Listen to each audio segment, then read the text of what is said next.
Kemudian sebelumnya kita akan membahas tentang aturan al-imamah. Al-imamah yang kita maksud adalah aturan jadi imam. Dan pada pertemuan sebelumnya telah kita sampaikan terkait siapakah yang paling berhak untuk jadi imam.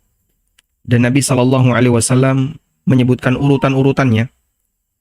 Orang yang paling berhak jadi imam sampai urutan yang terakhir adalah dalam masalah usia. Berikutnya kita akan membahas tentang man tahrumu imamatuh. Orang yang nggak boleh jadi imam. Ini penting sekali untuk kita ketahui karena saya lihat di lapangan dan bahkan kadang kita mengalami sendiri. Masih banyak orang yang dia tidak layak untuk jadi imam tapi nekat jadi imam. Bahkan pernah kita tegaskan ya. Mohon maaf bagi para bapak-bapak yang barangkali merasa sudah punya usia. Artinya dia senior dari sisi usia, tapi junior dalam masalah bacaan Al-Quran. Ketika membaca Al-Fatihah belepotan.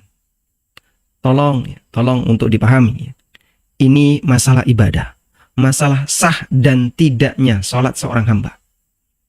Sehingga kalau ada orang yang dia junior dalam masalah bacaan Al-Quran, dia nggak bisa membaca Al-Fatihah dengan benar, tapi memaksakan diri untuk jadi imam, kasihan makmum yang bisa jadi ada di antara mereka yang lebih senior dari imamnya dalam masalah bacaan Al-Fatihah. Dan makmum yang seperti ini, sholatnya batal. Kasihan dia. Kalau misalnya dalam masalah urusan jadi Pak RT atau jadi Pak RW, silahkan Anda rebutan. Urusan dunia.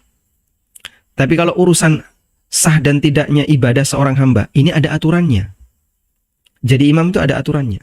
Sehingga tidak bisa kemudian sembarang orang karena merasa paling tua dari sisi usia, paling senior dari sisi usia, selalu untuk jadi yang terdepan. Nggak bisa seperti itu. Jadi imam ada aturannya. Makanya kalau kita perhatikan, dari urutan yang diberikan oleh Nabi SAW terkait masalah siapakah yang paling berhak jadi imam, usia itu urutan terakhir. Yang pertama yang didahulukan adalah siapa yang paling ajwaduhum qiraatan, yang paling bagus bacaan Qur'annya, paling tajwid, paling tahsinnya paling bagus, tidak ada lahan, tidak ada salah ketika membaca. Kemudian yang kedua, al-a'lam bis sunnah, yang paling ngerti tentang sunnah. Urutan berikutnya, al-aqdam hijratan, yang paling dulu hijrahnya. Urutan berikutnya, al-aqdam islaman, yang paling dulu masuk Islam.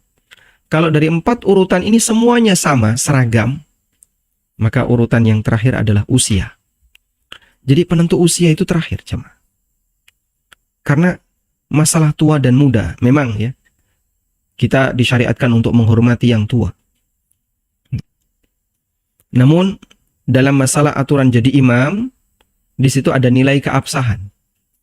Dan ada bacaan yang menjadi rukun-rukun sholat.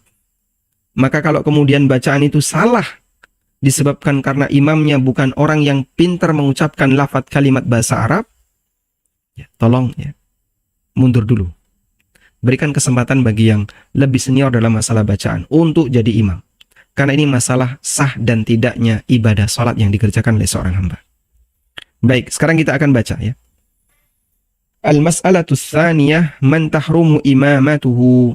Pelajaran yang kedua, orang yang haram untuk jadi imam. Kita akan baca jemaah.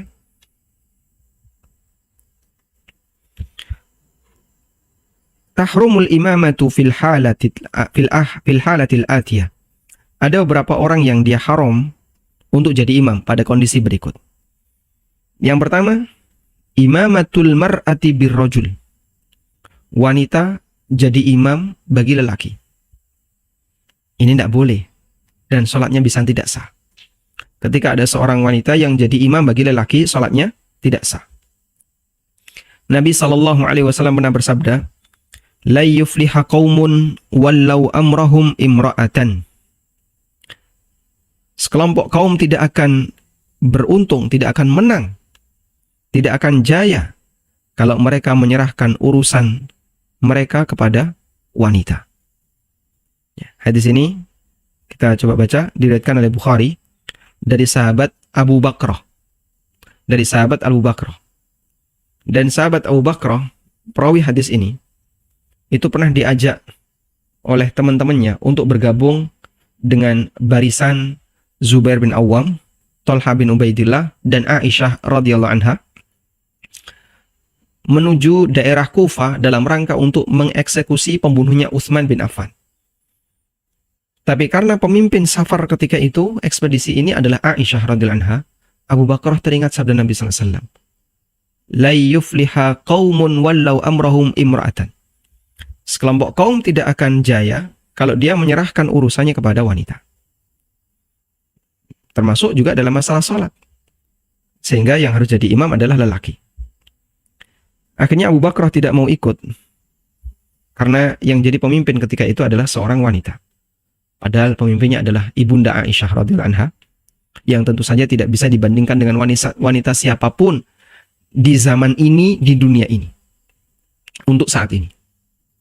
Jelas beliau jauh lebih istimewa dan lebih mulia dibandingkan, bahkan tidak hanya dibandingkan wanita, di hadapan lelaki di zaman ini. Tapi Nabi SAW mensabdakan seperti ini sehingga Abu Bakrah tidak mau ikut. Nah. Selain itu, wali annal asla ta'akhuruha fi akhiris sufuf. Selain itu, hukum asalnya wanita itu berada di belakang.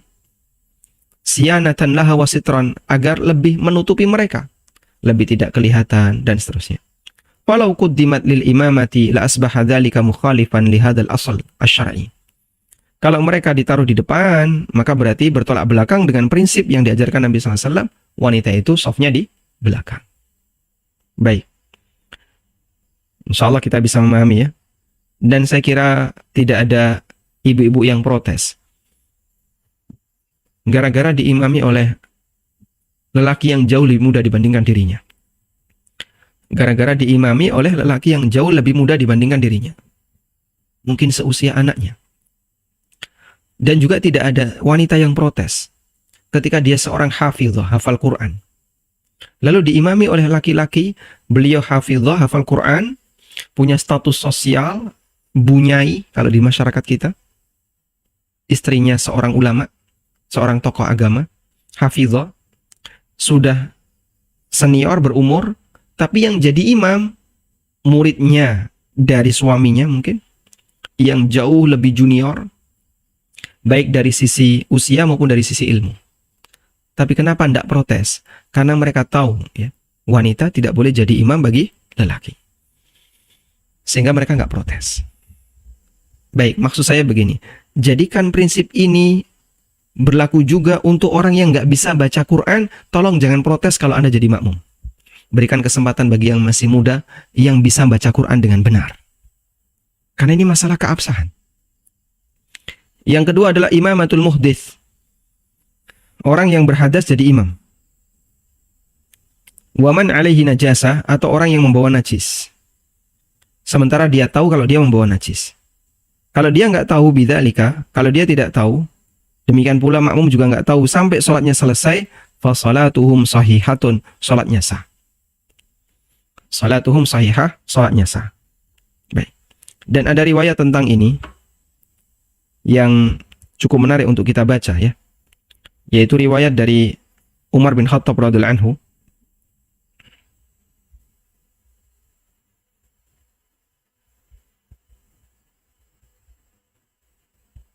Beliau pernah ngimami sholat dalam kondisi junub. Beliau pernah ngimami sholat dalam kondisi junub.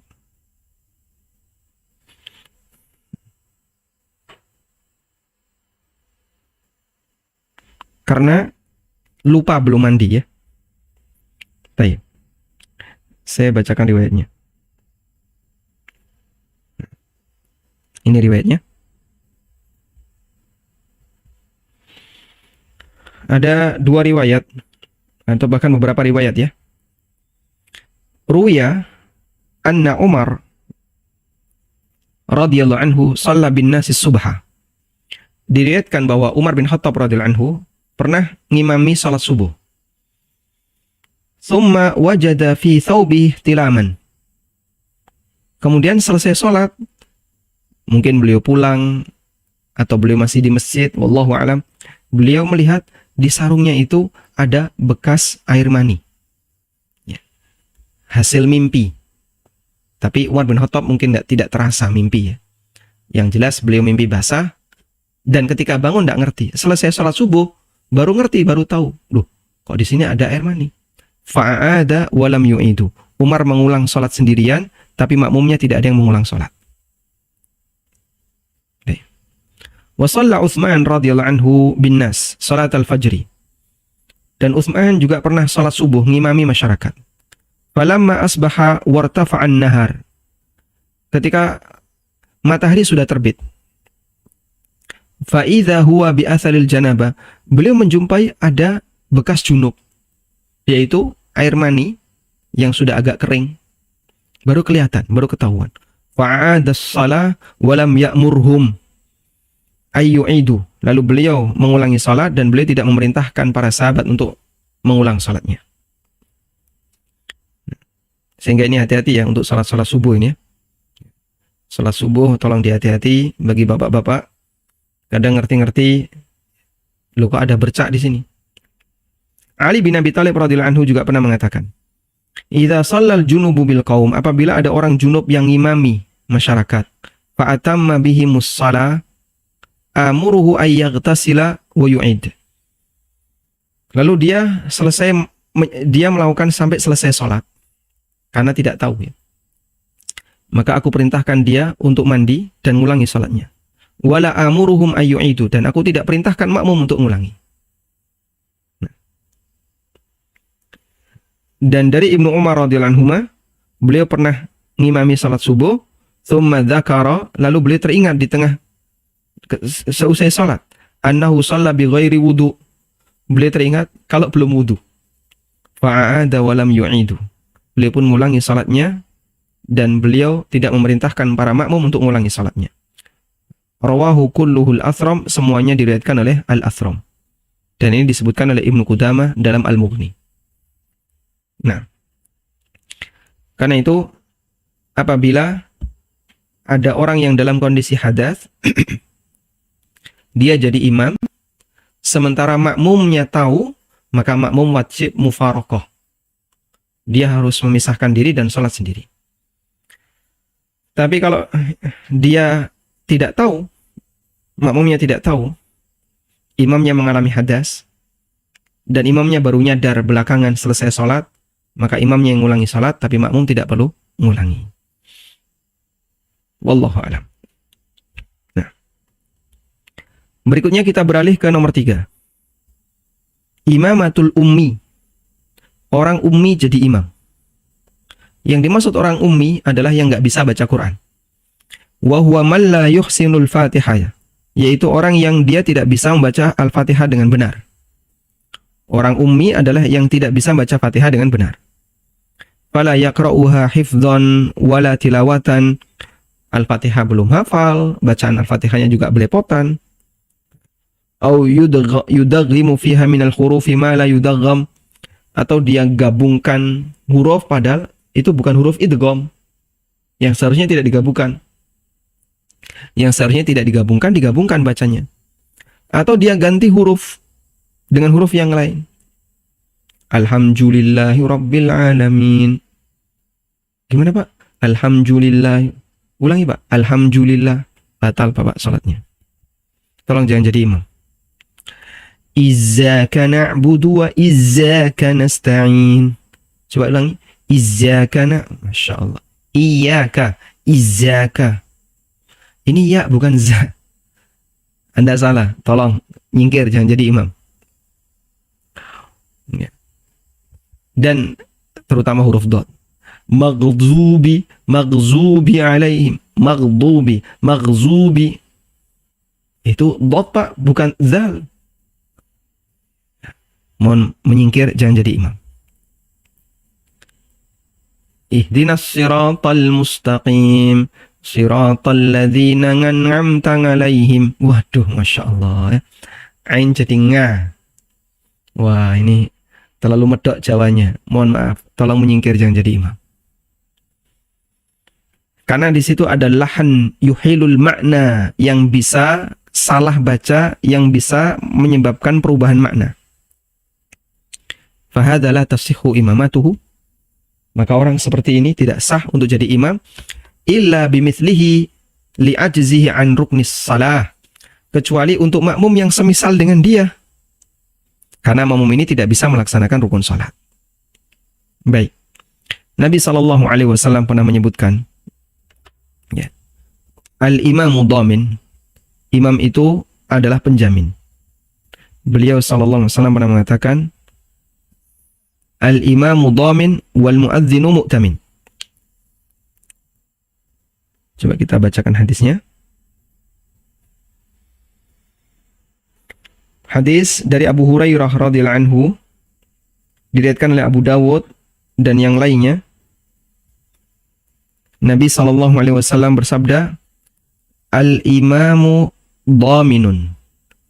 Imam itu yang menjamin, yang menanggung resiko. Wal muadzinu mu'taminun, dan muadzin itu yang mendapatkan amanah. Allahumma arsyidil a'immah waghfir lil muadzinin. Ya Allah, berikanlah petunjuk kepada para imam dan ampunilah para muadzin. Dan ini hadis yang menunjukkan keutamaan imam dan muadzin. Imam didoakan oleh Nabi SAW agar dapat hidayah, dan muadzin didoakan oleh Nabi SAW agar dapat maghfirah.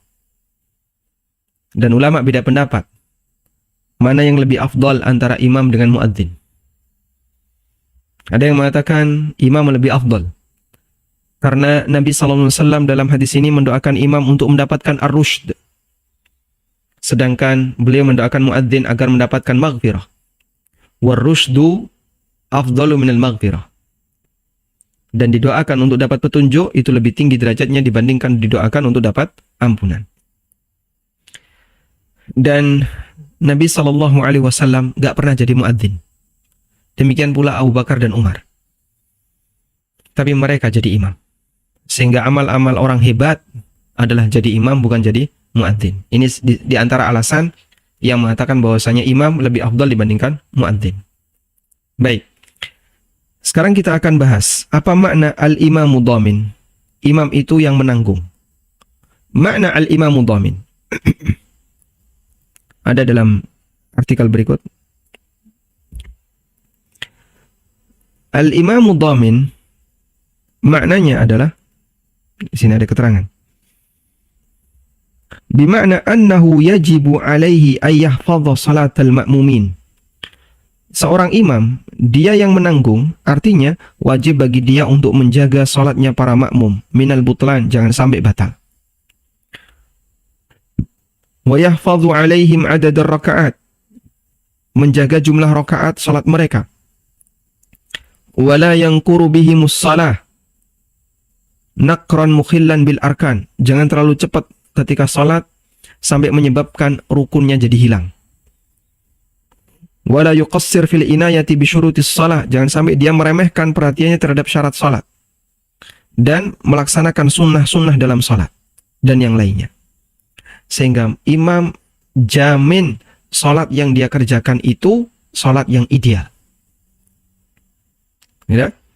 Ini makna al-imamu dhamin. Al-imamu dhaminun. Imam adalah penjamin. Artinya imam punya tanggung jawab. Imam punya tanggung jawab untuk menjadikan sholat dia adalah sholat yang ideal, sah. Karena nanti dia menjamin sholatnya makmum. Sehingga ketika ada makmum yang berada di belakang imam ini, dan makmum ini nggak bisa baca Fatihah, digantikan oleh imam. Makmum ini bisa jadi lupa ketika rukuk dia baca doa sujud karena lupa. Sudah ditanggung oleh imam. Imammu nggak lupa. Maka kamu yang lupa tadi keliru sudah ditambal sama imammu. Makmum bisa jadi lupa ketika dia membaca surat Al-Fatihah salah-salah. Atau dia baru dapat 2 ayat, 3 ayat, imamnya sudah rukuk, lalu dia ikut rukuk. Berarti Fatihahnya kurang. tidak masalah, kamu sudah ditutupi oleh imammu. Maka salat imam harus ideal sah. Sudah? Nah, terkait tanggung jawab inilah yang disebut oleh para ulama dengan istilah at-tahammul. Dengan istilah at-tahammul. Apa itu tahammul?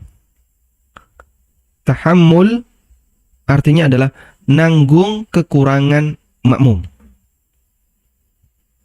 Menanggung kekurangan sholatnya makmum.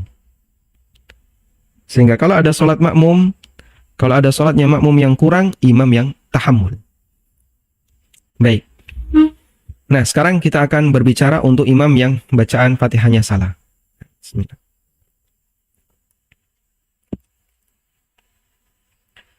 Nah, kita akan baca tentang masalah lahan tadi ya.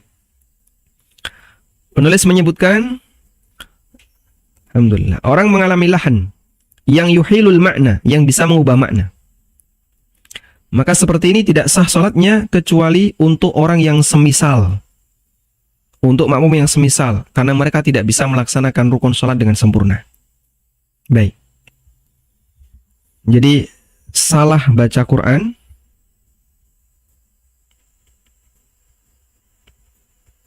salah baca Al-Quran, itu dalam bahasa Arab disebut dengan apa tadi? Lahan. Salah membaca Al-Quran, dalam bahasa Arab disebut dengan al-lahan. Tulisannya kayak gini ya. Lahnun. Baik. Disebut dengan lahan. Dan lahan itu ada dua. Ada lahan jali, ada lahan khafi.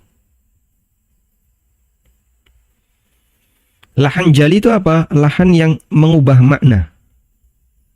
Salah yang sampai mengubah makna bacaan. Alhamdulillahi Rabbil Alamin. Tolong Pak ulangi. Alhamdulillah. Alhamdu. Alhamzu. Pak, ini huruf dal bukan za. Gak bisa ya Mas. Ya sudah. Berarti Anda belum saatnya jadi imam. Anda harus latihan mengucapkan huruf dal. Alhamdulillah. Iyyaka na'budu wa iyyaka nasta'in. Iyyaka. Iyyaka. Iyyaka. Iyyaka. Oh, mohon maaf, salah ya. Ini lahan yang bisa mengubah makna. Karena dia mengubah apa? Mengganti huruf. Dia mengganti huruf. Ya. Siratal ladzina an'amta 'alaihim. Nah, Anda mengganti huruf. Jadi ganti ngan. Dan ini mengganti huruf, bisa mengubah makna. Tolong menepi, jangan jadi imam. Itu semuanya adalah lahan jali. Itu semuanya lahan jali. Lahan khafi. Ini lahan tapi tidak mengubah makna. Tidak mengubah makna. Contohnya apa, Pak? Ya. Alhamdulillahi Rabbil Alamin. Ar-Rahmanur Rahim. Sehingga di ujungnya itu ganti E. Saya pernah dapat imam yang kayak gitu. Alhamdulillahi Rabbil Alamin. Ar-Rahmanur Rahim. Semuanya ganti E. Maliki Yaumiddin. Ini lahan. Tapi lahan khafi. Insya Allah tidak sampai mengubah makna. Cuman itu lahan. Sudah? Imam yang mengalami lahan, baik lahan jali maupun lahan khafi, pada prinsipnya sebenarnya dia tidak layak jadi imam. Sebaiknya jangan Anda yang jadi imam, karena bacaan Al-Fatihah Anda belepotan.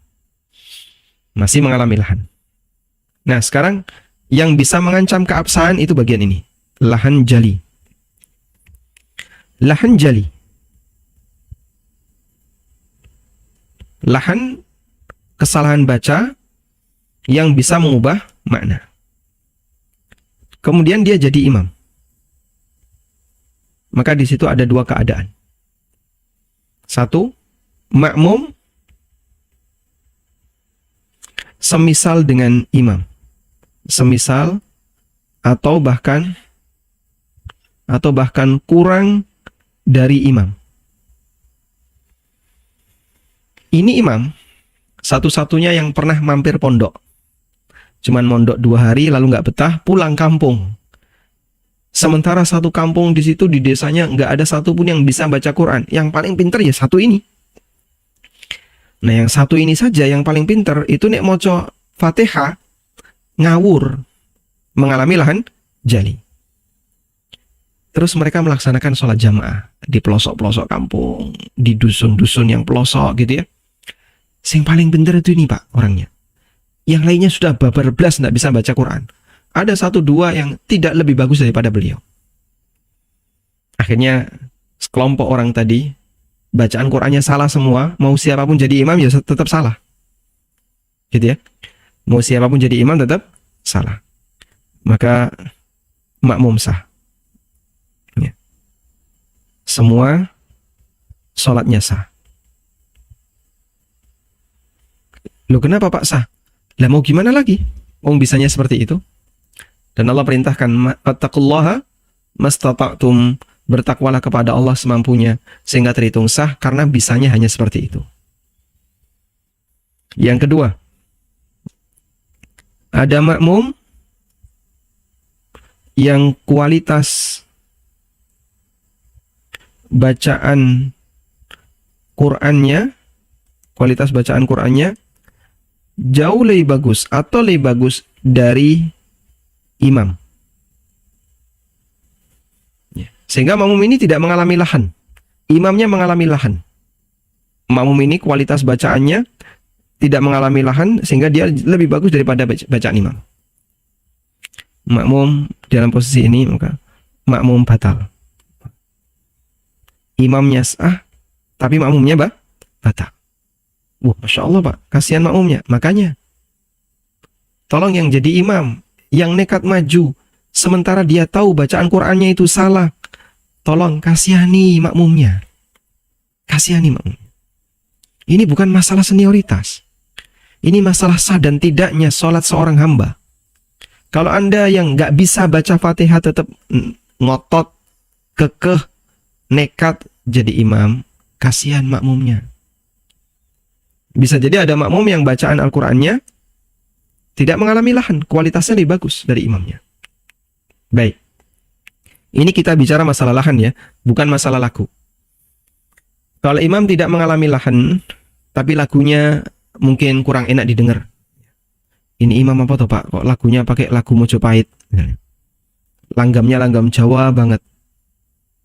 Medok sekali. Tapi semua bacaannya benar, gak ada yang salah. Tidak mengubah makna. Insya Allah tetap sah jadi imam dan tidak masalah jadi imam. Ya. Bapak Ibu bisa perhatikan ya, imam sholat subuh di Masjidil Haram. Coba nanti lihat rekamannya. Imam sholat subuh di Masjidil Haram. Itu Masya Allah selalu bacaannya datar kan? Tidak seindah Syekh Sudes, tidak seindah Syekh Mahir Mu'ikli atau Awad Juhaini atau Syekh Gomidi atau yang lainnya. Datar biasa. Atau Bandar Balila. Imam sholat subuh ya, sholat subuh di Masjidil Haram. Pasti seperti itu ya. Pak Ustadz saya kok penasaran ya, mau lihat buktinya. Oh Masya Allah. Kalau Anda penasaran mau lihat buktinya, coba barangkali ada rekamannya ya.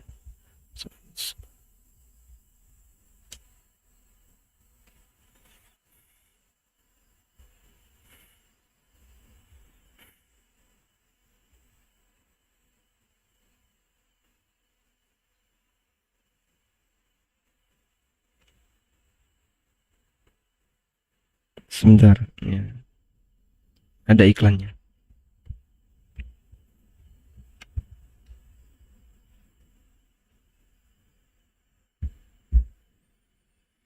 Semoga beliau ini.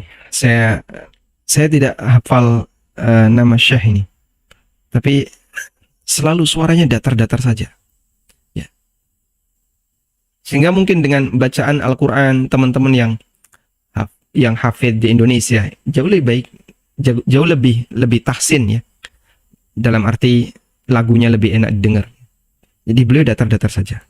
Apa ini kok loading terus jadi tadi? Hmm?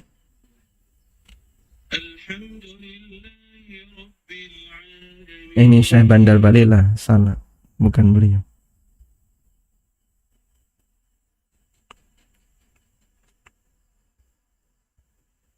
Sudah sepuh orangnya, dan selesai jadi imam beliau langsung isi kajian.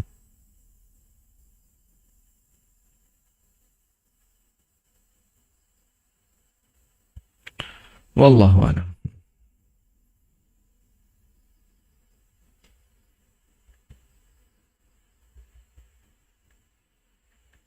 Datar bacaannya.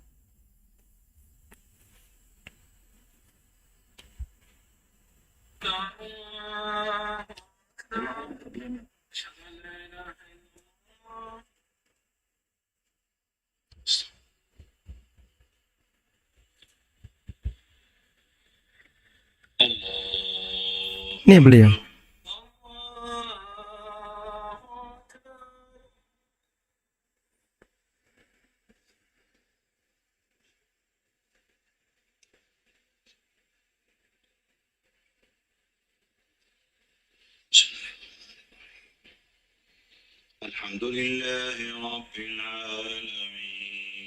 Imam Masjidil Haram nih.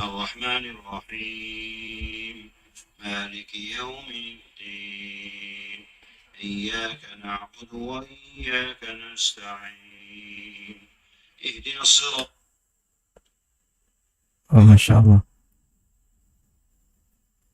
Saya terpental dari Zoom. Jadi suaranya biasa ya. Beliau sudah sepuh, selesai jadi imam, beliau langsung ngajar.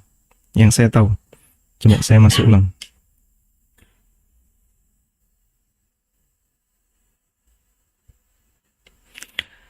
Bukan masalah tahsin, indah bacaan bukan. Tapi beliau ketika membaca tajwid, namun lagunya biasa datar. Dan itu jadi imam Masjidil Haram untuk sholat subuh. Namun Masya Allah ya, yang kita bahas di sini adalah masalah lahan. Ada orang yang ketika membaca tapi dia salah, lalu nekat jadi imam. Itu yang tidak kita kehendaki. Ya. Sehingga kalau Anda lihat di sini,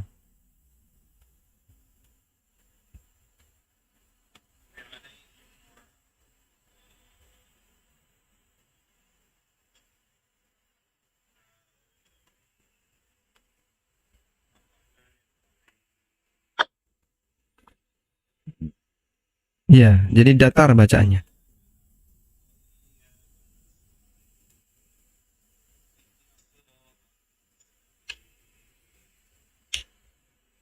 Baik, cukup saya kira ya. Baik. Nah, selanjutnya Bapak Ibu yang dimakan Allah Ta'ala, kembali ke sini tadi. Jadi kenapa yang ini makmumnya sah, baik imam maupun makmum statusnya sah? Karena masalah tahammul tadi. Masalah tahammul, menanggung kekurangan makmum. Untuk makmum yang sholatnya semisal, atau yang dia bahkan kurang kualitasnya dari imam, bisa ditanggung oleh imam, karena imamnya lebih tinggi dari sisi kualitas sholatnya, bacaan Al-Qurannya. Tapi untuk makmum yang kualitas bacaan